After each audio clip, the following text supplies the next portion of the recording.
प्रिय विद्यार्थियों नमस्ते। आज हम कक्षा नवमी तृतीय पाठ जो हमारे सिलेबस में नया जोड़ा गया है जिसका नाम है गोदोहनम। गोदोहनम मतलब गाय को दूहना। तो यह नाट्यांश कृष्णचंद्र त्रिपाठी महोदय रचितात् चतुर्व्यूहम इति पुस्तकात् संक्षिप्य संपादय च उद्धृतम। अर्थात ये नाट्यांश जो है कृष्णचंद्र त्रिपाठी महोदय के द्वारा रचित चतुर्व्यूहम नामक जो पुस्तक है उससे संक्षिप्त और संपादित किया गया है। अस्मिन् नाटके एकादशस्य जनस्य कथानकम् अस्ति यदनुमान सुहाकाकी च पवितुम् इच्छुकः मासपर्यन्तं दुग्धोहनाद् एव विरमति। अर्थात कहने का मतलब ये पाठ ऐसे व्यक्ति के बारे में बताया गया है इस पाठ में, या ऐसे व्यक्ति का कथानक है जो सुखी बनने के लिए 1 महीने तक गाय को दूध दोहने के लिए बैठ जाता, मतलब नहीं दूहता उसको। ये न मासांते, और जिससे मासांते धेनो शरीरे संचितम पर्याप्तम दुग्धम एक वारम एवं विक्रिय, जिससे धेनु के शरीर में जो दूध इकट्ठा होगा उसको महीने के अंत में एक बार में ही बेचकर संपत्ति अर्जितों समर्थ भवे, संपत्ति अर्जित करने में समर्थ हो जाएगा। परम मासांते यदा सदुग्ध दोहनाय प्रयत्ते, लेकिन मास के अंत में जब दूध दोहने का प्रयास करता है तदा सदुग्धम दुग्ध बिंदु अपनी न प्राप्त होती, लेकिन उस समय उसको दूध का एक बिंदु भी प्राप्त नहीं होता, अर्थात दूध की एक बूंद भी प्राप्त नहीं होती है। दुग्ध प्राप्ति स्थान से धेनु प्रहारे रक्त रंजित भवति, दूध के स्थान पर वह धेनु के प्रहार से रक्त रंजित हो जाता है, अर्थात लहूलुहान हो जाता है। अवगछति च यत् देनंतरिम कार्यम यदि मास पर्यंतम संग्रह्य क्रियते तथा लाभ से स्थानीय हानि एव भवति। तो उससे इसे अपने को पता भी चलता है कि 1 महीने का काम यदि हम एक ही दिन में करने की कोशिश करें, 1 महीने के काम को हम पेंडिंग करते रहें और फिर उसको बोलेंगे भाई एक महीने के बाद में 1 दिन में कर लेंगे, तो उसमें हमें लाभ के स्थान पर हानि ही होगी, लाभ होने की बात वहाँ पे नहीं है। यहाँ पे आप देख सकते हैं लिखा हुआ भी है, दोबारा देखिए इसको, यहाँ जो लिखा हुआ है उसको मैं बता रहा हूँ। एक्चुअल में यहाँ इसके ऊपर ये काम नहीं कर रहा है, देखिए। चलो खैर छोड़ो इसको। फिर इसके बाद में प्रथम दृश्य में पाठ के अलग अलग दृश्य है, 5 दृश्यों में ये पाठ बांटा गया है। तो सबसे पहला दृश्य है, इसमें कुछ कैरेक्टर है, कुछ पात्र है जो जिनका नाम चंदन, मल्लिका, इस तरह से नाम है आते रहेंगे, तो हम उनके बारे में पढ़ेंगे वो लोग क्या क्या बोलते हैं। देखिए सबसे पहले मल्लिका मोदगानी रचयंती मंद स्वर्ण शिव स्तुतिम करोति। मल्लिका जो है मोदगानी रचयंती अर्थात लड्डू बना रही है और मंद स्वर्ण शिव स्तुतिम करोति, धीरे धीरे वो शंकर भगवान की स्तुति भी कर रही है, अर्थात शंकर भगवान की गीत भी गा रही है, महादेव की गीत गा रही है।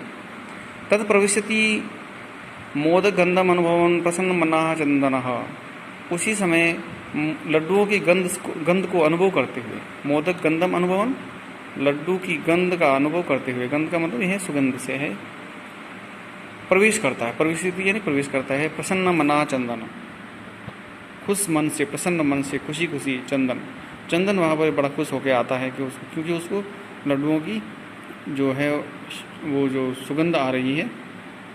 तो चंदन कहता है आहा सुगंधस्तु मनोहरा, अरे सुगंध तो बहुत ही मनोहर है, अर्थात मन को हरने वाले, अच्छे लगने वाले। अरे मोदगानी रच्यन्ते, अरे लड्डू बनाए जा रहे हैं। प्रसन्न भूतवा, वो प्रसन्न होकर, आस्वादयामि तावत्, तब तो मैं खाऊंगा। मोदगम ग्रहीतुम इच्छति, वो लड्डू लेना चाहता है। लड्डू लेने के लिए जैसे हाथ बढ़ाता है तो मल्लिका सक्रोधम, एकदम गुस्से में, सक्रोधम का मतलब क्रोध सहित, विरम रुको माँ स्पर्श, इनको मत छुओ, स्पर्श मत करो इनका।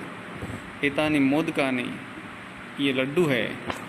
क्या बोल रही है वो कि ये लड्डू है, एतानी मोदकानी, तो ये लड्डू है, ऐसा मतलब वो कह रही है। अब देखिए चंदन कहता है, यहाँ पे देखिए चंदन कह रहा है किमर्थम क्रोधेसी, क्रोधित क्यों होती हो, किस लिए नाराज हो रही हो।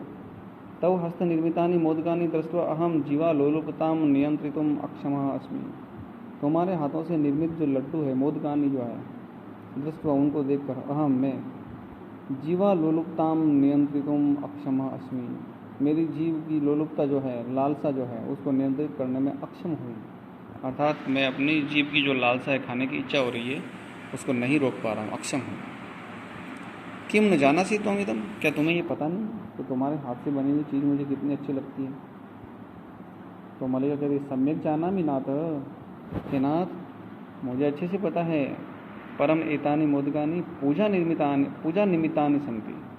परम लेकिन, परम शब्द का मतलब लेकिन, एतानि मोदकानि ये सारे लड्डू पूजा निमित्तानि, पूजा के निमित्त है। निमित्त का मतलब उन पूजा के नाम से बने हुए हैं, अर्थात पूजा हेतु बने हुए हैं, इनको झूठी नहीं करना है।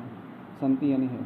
चंदन के तरी शीघ्रम ये पूजनम संपादय, तो फिर जल्दी ही पूजन को संपादित करो चलो, और प्रसादम च देई, और मुझे प्रसाद दे दो।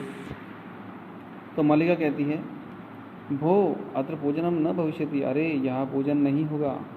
अहम स्व सखी भी सह, अहम यानी मैं, स्व यानी अपनी, सखी भी कहते हैं सहचरी, दो जो मित्र होते हैं, जो हमारी मित्र हैं, जो मेरी जो सखियाँ हैं, सह यानी उनके साथ, श्व कल टुमारो, प्रातः मॉर्निंग में, काशी विश्वनाथ मंदिरम, काशी के विश्वनाथ जो मंदिर है, प्रति गमिष्यामि, वहाँ जाऊँगी।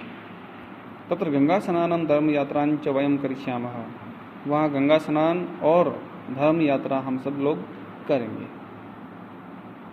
तो चंदन कहता है सखी भी सह न मया सह, कि सखियों के साथ जाओगी, मेरे साथ नहीं जाओगी, अर्थात मेरे साथ क्यों नहीं जाओगी? विषादम नाट्यति, वो बड़े दुख का मतलब दुख को प्रकट करता था, नाटक करता है ऐसे जैसे परेशान सा हो रहा है। ठीक है ना। उसके पश्चात मल्लिका कहती है आम चंपा गौरी माया मोहिनी कपिला आदिया सर्वा गच्छन्ति, चंपा गौरी माया मोहिनी और कपिला आदि सभी जा रहे हैं। मल्लिका कह रही है अतः मया सह तव गमनस्य तव आगमनस्य तव गमनस्य औचित्यम न अस्ति, इसलिए मेरे साथ, मया सह मेरे साथ, तव आगमन से तुम्हारा आना, औचित्यम यानी उचित, न अस्ति नहीं, अर्थात मेरे साथ तुम्हारा चलना ठीक नहीं है। वयम सप्ताहांते प्रति आगमिष्यामः, हम सप्ताह के बाद में जब ये सप्ताहांत होगा अथवा वीकेंड होगा तो हम प्रति आगमिष्यामः वापस आ जाएंगे। तावत ग्रह व्यवस्थां देनो दुग्ध दोहन व्यवस्थां च परिपालय, तब तक, तावत यानी तब तक, ग्रह व्यवस्था घर की व्यवस्था और धेनु दुग्ध दोहन व्यवस्था, धेनु के दूध को दूहने की जो व्यवस्था, च यानी और परिपालय, उसको आप पालन करना, उसका ध्यान रखना आप। फिर इसके पश्चात देखिए, ये तो पहला दृश्य था, अभी द्वितीयम दृश्यम, दूसरा दृश्य, दृश्य नंबर 2। चंदन कहता है अस्तु अस्तु गच्छ, ठीक है जाओ, उसने उसको परमिशन दे दिया। सखी भी सधर्म यात्रा या आनंदिता च भव, सखियों के साथ धर्म यात्रा और मजे लो, धर्म यात्रा करो और आनंद लो। आनंदिता भव मतलब आनंदित रहो। अहम सर्वम अभी परिपालयिष्यामि, मैं सब कुछ कर लूँगा, सभी चीज़ों का परिपालन कर लूँगा, अर्थात पालना कर लूँगा। शिवास्ति संतु पंथानः, आप सब लोगों का जो पंथान है, जो वहाँ जाना है, वो शिव अस्त यानी उसका कल्याण हो, अर्थात अच्छा हो, शुभ हो, आपकी यात्रा मंगलमय हो, जिसको हम कह सकते हैं। चंदन कहता है मलिका तु धर्म यात्राए गता,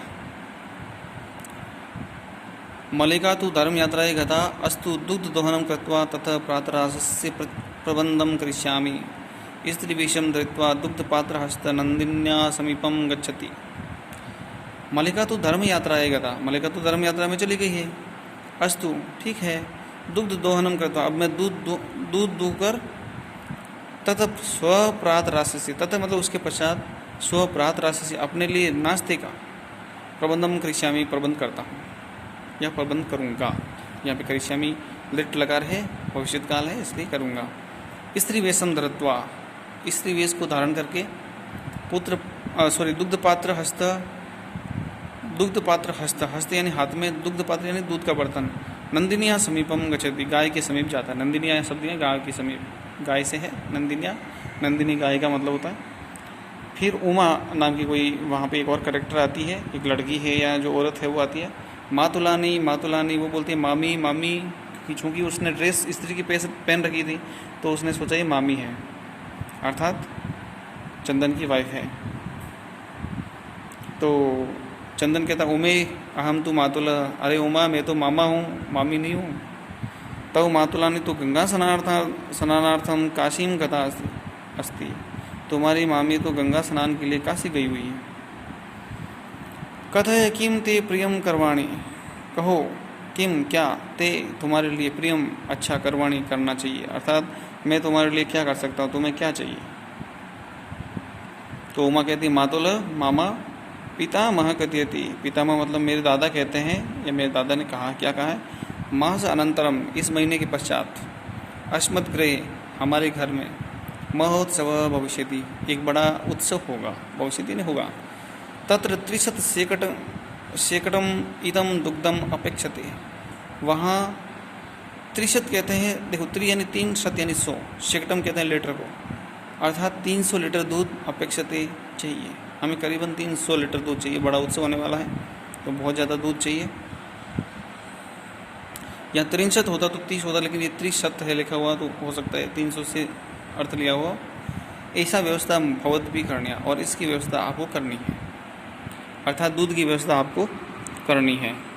तो चंदन प्रसन्न मन से 30 शेकटम परिमितम दुग्धम 300 लीटर दूध शोभनम, ठीक है, दुग्ध व्यवस्था भविष्य, दूध की व्यवस्था हो जाएगी। एवं इति पितामहम प्रति त्वया वक्तव्यम, ये पितामह के प्रति तुम्हारा वचन समझिए, उनसे बोल दीजिए, तुम्हारे द्वारा बोल दिया जाना है, अर्थात तुम उनको बोल दो, दूध की व्यवस्था हो जाएगी। तो उमा कहती धन्यवाद मातुल, मामा जी धन्यवाद। याम अधुना, अर्थात अब मैं, याम अधुना अब मैं जाती हूँ, सा निर्गता वो निकल जाती है, और अब तृतीय दृश्य शुरू होता। तो आज हम इतना ही पढ़ेंगे। इसके बाद में दूसरा जो भाग होगा वीडियो का, उसमें मैं बाकी पोर्शन भेजूँगा, क्योंकि 15 मिनट से ज़्यादा का वीडियो हम अपलोड नहीं कर पाते हैं। सो धन्यवाद आज के लिए, और अगले क्लास में अगले वीडियो के लिए तैयार रहिए। तब तक के लिए धन्यवाद। Thank you. Have a nice day.